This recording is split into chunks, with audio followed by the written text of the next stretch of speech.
Le 24 octobre 2022, Rofrane Bambara a répondu aux questions de ses abonnés à l'occasion d'une session de questions-réponses sur Instagram. Ainsi, la candidate de famille nombreuse TF1, a évoqué le trouble dont pourraient souffrir ses filles Nour et Hajar, 4 ans.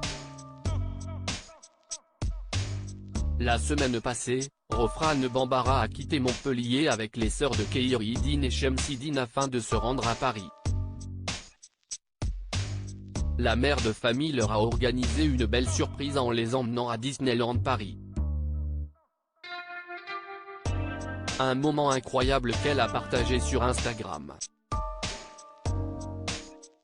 Depuis, l'épouse de Nasser est de retour dans son nid douillet.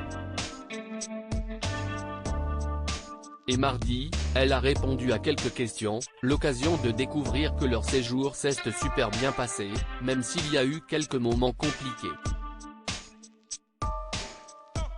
Rofrane Bambara a ensuite répondu à un ou une abonnée qui se demandait si, comme leurs frères, Nour et Hajar ont été diagnostiqués TSA, trouble du spectre de l'autisme. Les garçons sont diagnostiqués TSA, les filles ne le sont pas, du moins pas encore.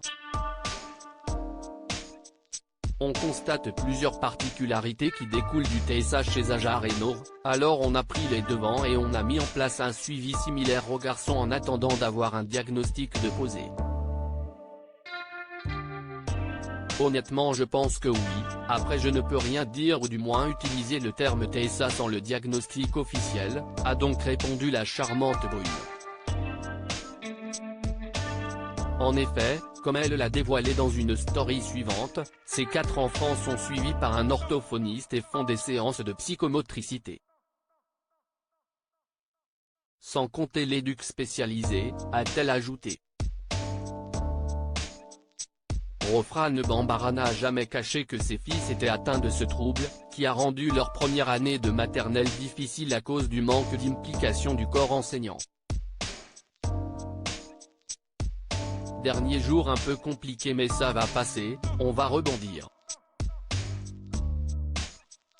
Vous l'avez compris, on le savait mais on a eu la restitution du diagnostic de Kheireddine.